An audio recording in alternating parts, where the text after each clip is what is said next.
Bonjour, aujourd'hui nous allons présenter un TP de la Banque nationale des sujets 2022. Il y a un sujet qui porte sur l'archive et témoigne des grands changements climatiques. Le but de ce TP est de dater les dernières variations climatiques. Pour cela, nous avons élaboré un protocole. Tout d'abord, il faut observer la lame mince d'un foraminifère qui nous est fourni. Ensuite, nous devons identifier le foraminifère qui est présent sur cette lame. Grâce à cette identification, nous devons identifier si le climat était chaud ou froid. À partir d'un tableur, nous montrons l'évolution des différents foraminifères et identifier la dernière grande variation climatique. Pour cela, nous avons un témoin qui est une planche de détermination des foraminifères. Ensuite, nous avons des paramètres testés, c'est le foraminifère observé et compté et le tableur.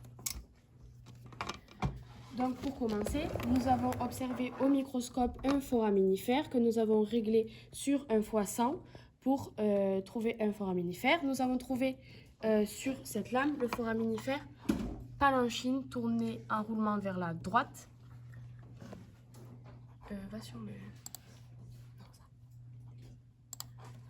Que nous avons pris en photo grâce à TubeView. Nous avons donc fait un schéma avec l'archive et témoin des grands changements climatiques, avec du coup la photo que nous avons prise grâce à TubeView. Ensuite, nous avons utilisé un tableur qui nous a été fourni aussi. Nous pouvons voir dans le TP que certains foraminifères sont notés, comme le Glogibérine bulboïde ou Glogibérine quinqueloda, que nous retrouvons dans le tableur. Donc, nous les prenons en compte et nous faisons un tableau, un graphique de la variation de la profondeur sur l'axe des Y et de l'âge sur l'axe des X. Pour cela, nous pouvons voir que ceux qui sont roulés vers la gauche témoignent d'un climat froid, sont présents, et quand ils sont plus présents, c'est ceux qui sont roulés vers la droite qui apparaissent, car ils témoignent d'un climat chaud.